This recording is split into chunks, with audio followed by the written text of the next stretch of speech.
Assalamualaikum warahmatullahi wabarakatuh.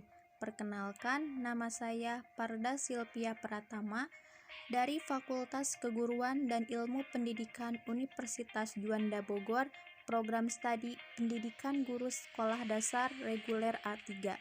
Di sini saya akan menyampaikan materi mengenai metode pembelajaran mind mapping. Untuk pembahasannya, di sini ada beberapa pembahasan. Yang pertama, definisi metode mind mapping. Yang kedua, langkah-langkah pelaksanaan metode mind mapping.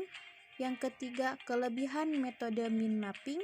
Dan yang keempat, kekurangan metode mind mapping. Yang pertama, definisi metode mind mapping.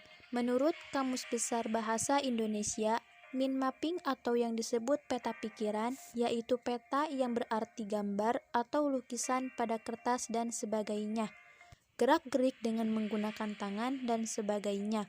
Sedangkan pikiran yang berarti hasil berpikir, akal atau ingatan, gagasan, niat atau maksud.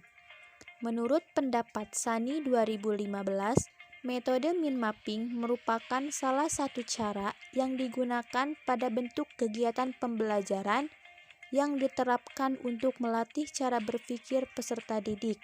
Metode ini mempunyai cara tersendiri, yaitu menyajikan isi materi berupa pemetaan pemikiran berdasarkan kemampuan yang dimiliki peserta didik.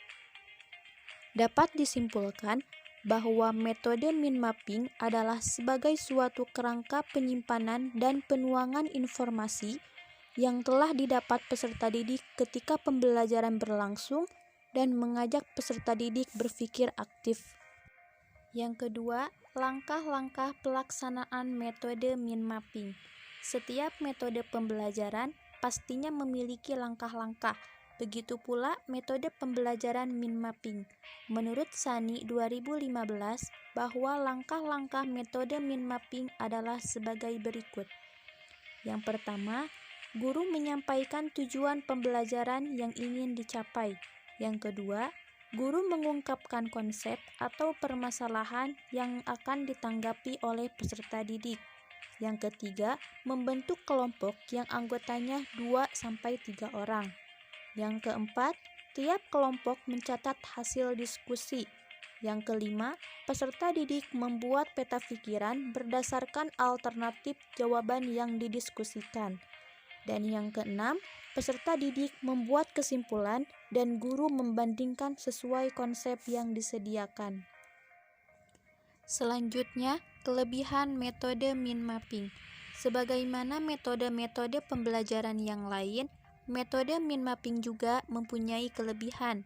Adapun kelebihan metode mind mapping menurut Firdaus 2010 yaitu yang pertama, mind mapping dapat membuat belajar lebih menyenangkan karena sesuai dengan cara kerja otak masing-masing individu. Jadi individu bebas berkarya. Yang kedua, dapat mengaksesnya kapanpun kita butuhkan karena otak lebih mudah menangkap, mengingat gambar daripada kata-kata dari rangkaian suatu teks. Pada dasarnya, mind mapping dibuat dengan penuangan materi secara singkat, mengutamakan inti dari materi secara jelas. Yang ketiga, otak lebih mudah mengingat kata penting atau kalimat pendek daripada dibandingkan mengingat sebuah teks yang panjang. Begitu juga dengan peserta didik sekolah dasar, pastinya lebih mudah mengingat kalimat pendek daripada sebuah teks panjang. Yang keempat, mind mapping dapat mentransfer informasi ke otak kita dengan jumlah yang signifikan dan mudah dipahami. Dan yang kelima, catatan berbentuk kreatif dan lebih berfokus pada inti materi, tidak harus menjabarkan seluruh materi. Poin terakhir yaitu kekurangan dari metode mind mapping. Menurut Warseno dan Agus 2011, kekurangan dari metode mind mapping diantaranya, yang pertama, beberapa peserta didik aktif yang terlibat. Yang kedua, tidak sepenuhnya peserta didik ingin belajar. Yang ketiga, mind mapping dibuat oleh peserta didik secara berkreasi dan bermacam-macam, sehingga menyita waktu guru ketika memeriksa mind mapping siswa. Sekian yang dapat saya sampaikan. Wassalamualaikum warahmatullahi wabarakatuh.